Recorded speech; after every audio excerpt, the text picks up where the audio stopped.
الكتاب والمؤمنون وليقول الذين في قلوبهم مرض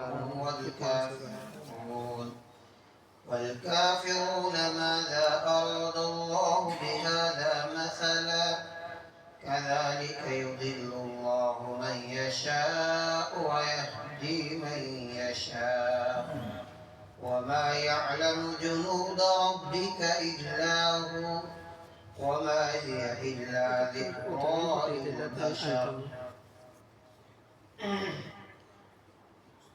سورۃ المدثر کے پہلے رکوع کی آیتیں ہیں. کل چند آیات آپ کے سامنے پڑھی تھی اور اس نے بتایا تھا کہ ولید بن مغیرہ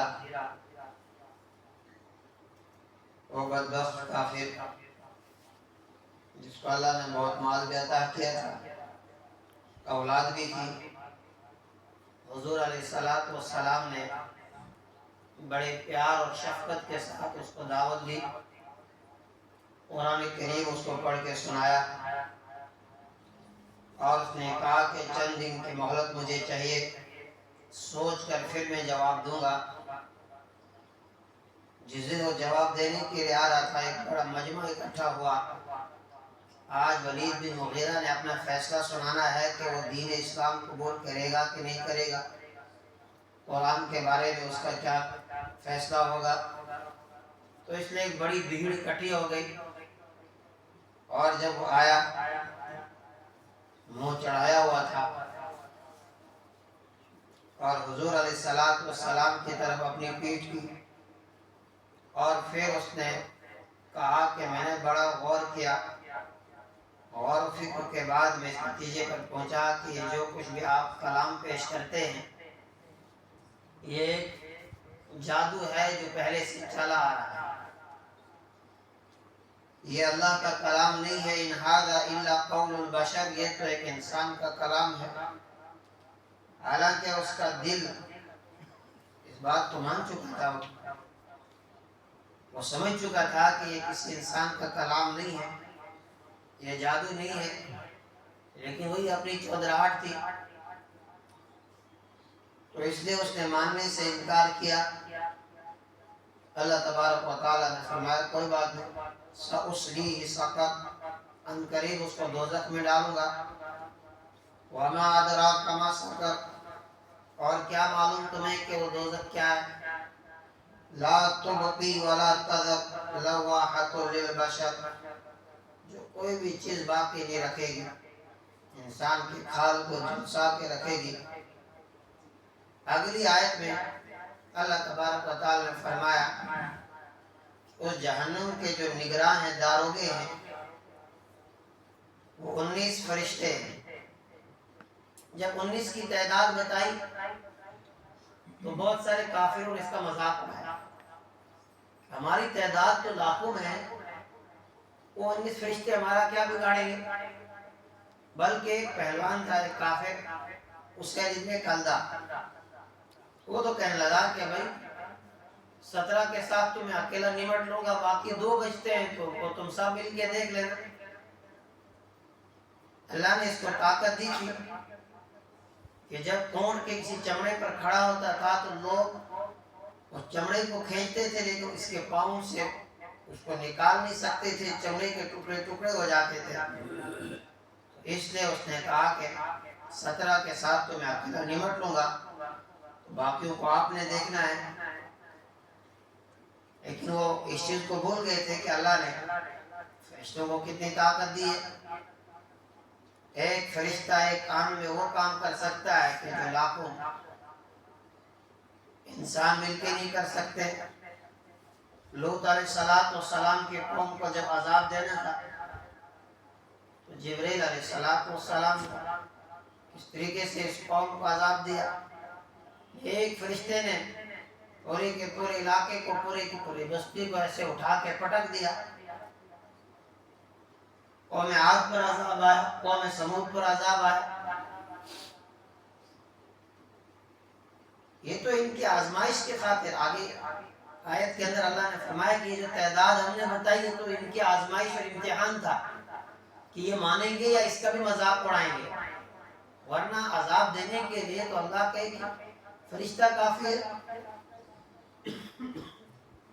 تو اس بات کا بھی انہوں نے مذاق اڑایا۔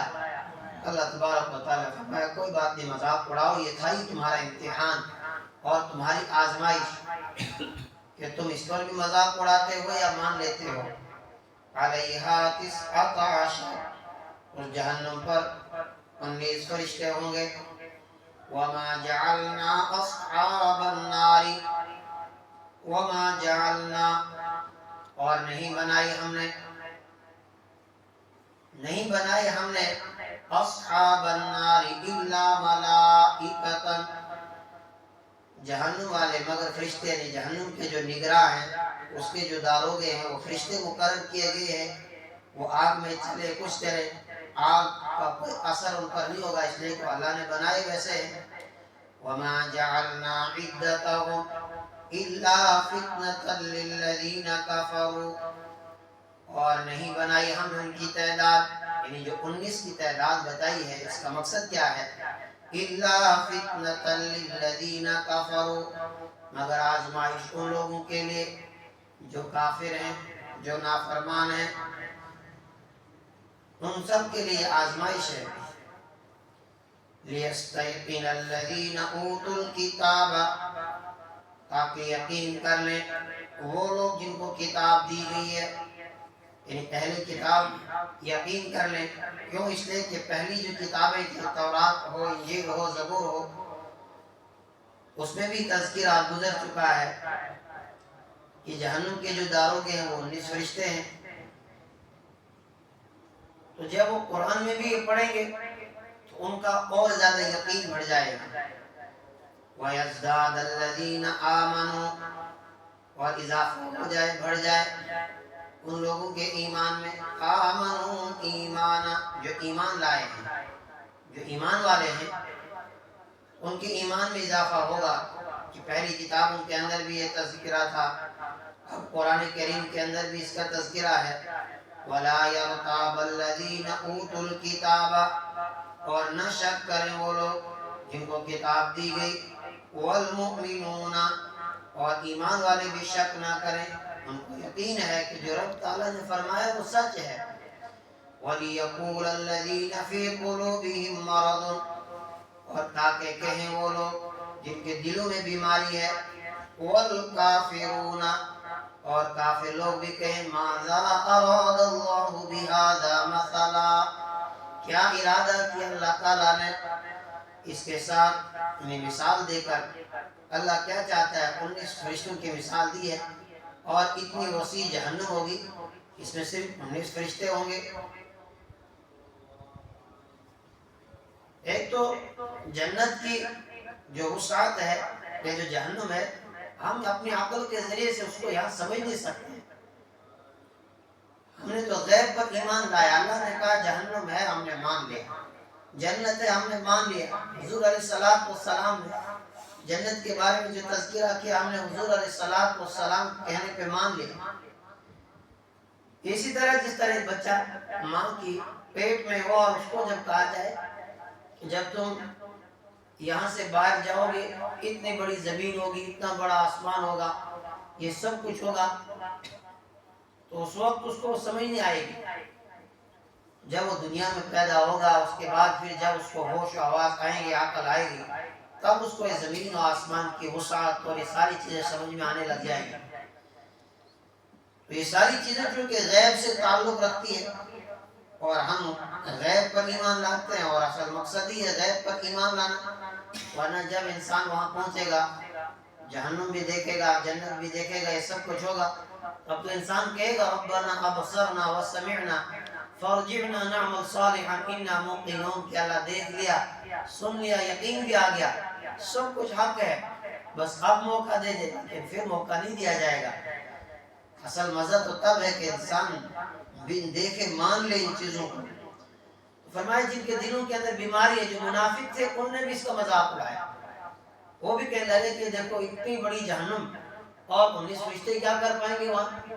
پھر لاکھوں لوگ ہیں، لاکھوں لوگوں کے ساتھ وہ کس طرح نمٹیں گے؟ اللہ کہہ رہا ہے کہ ایمان والوں کا ایمان اس سے بڑھتا ہے، اور جو منافق ہوتے ہیں جن کے دلوں کے اندر بیماری ہے، اور جو کافر ہوتے ہیں ماذا اراد اللہ بہذا مثلا، وہی کہتے ہیں کہ اللہ کیا چاہتا ہے مثال بیان کرتے ہیں، کذالک یضل اللہ من یشاء، جواب آیا اسی طرح اللہ تعالیٰ گمراہ کرتا ہے جس کو چاہتا ہے، وَيَهْدِي مَن يَشَاءُ، اور وہ ہدایت دیتا ہے جس کو چاہتا ہے، وَمَا يَعْلَمُ جُنُودَ رَبِّكَ، نہیں جانتا ہے تیرے رب کے لشکروں کو إِلَّا هُوَ، مگر وہی، یعنی اللہ کے کتنے فرشتے ہیں ہمیں نہیں معلوم۔ حضور علیہ السلام نے فرمایا کہ آسمان میں 4 انگل کے برابر بھی کوئی جگہ خالی نہیں ہے جہاں اللہ کا کوئی فرشتہ اللہ کے حضور سجدہ ریز نہ ہو، کوئی قیام میں، کوئی رکوع میں، کوئی سجدے میں، اور وہ قیامت تک اسی طرح رہیں گے، اور پھر جب قیامت کے دن وہ سجدے سر اٹھائیں گے اس وقت کہیں گے اللہ سے ما عبدناک حق عبادتک، اللہ جس طرح تیری عبادت کا حق تھا ہم سے ادا نہ ہوا، یعنی جب سے ان کو پیدا کیا گیا قیامت تک اسی طرح ہو، کوئی قیام میں ہے، کوئی رکوع میں ہے، کوئی سجدے میں ہے۔ اور پھر حضور علیہ السلام کی وہ حدیث جس میں فرمایا کہ جب میں بیت معمور کے پاس گیا اور دیکھا کہ فرشتے اس کا طواف کر رہے، تو ایک دن میں 70,000 فرشتے آتے اس کا طواف کرنے کے لیے، جو ایک مرتبہ آتا ہے دوبارہ پھر کبھی بھی اس کو نمبر نہیں آتا ہے کہ دوبارہ آ کر بیت معمور کا طواف کرے۔ اس سے بھی آپ اندازہ لگائیں کہ فرشتوں کی تعداد کتنی ہوگی۔ اور حدیث کے اندر یہ بھی ہے کہ ہر انسان کے ساتھ 24 فرشتے رہتے ہیں، 4 تو کرامن کاتبین، 2 دن میں آتے ہیں، 2 رات میں آتے ہیں، اور پھر ہر انسان کے ساتھ 10 فرشتے اس کی حفاظت کے لیے اللہ نے مقرر کیے ہیں، 10 فرشتے دن کو آتے ہیں، 10 فرشتے رات کو آتے ہیں، تو فرشتوں کی کتنی بڑی تعداد ہوگی۔ اللہ کہہ رہا ہے وَمَا يَعْلَمُ جُنُودَ رَبِّكَ إِلَّا هُوَ، تمہارے رب کے لشکروں کی تعداد نہیں جانتے سوائے اللہ کے کوئی، وَمَا هِيَ إِلَّا ذِكْرَىٰ لِلْبَشَرِ، نہیں ہے وہ کے لیے دوزخ نہیں ہے مگر نصیحت ہے، للبشر انسان کے لیے، انسان کو چاہیے کہ اس سے نصیحت حاصل کرے اور اس دنیا کے اندر رہ کر غیب پر ایمان لا کر اپنے رب کی مرضی کے مطابق زندگی گزارے۔ اللہ تعالیٰ ہمیں سمجھے۔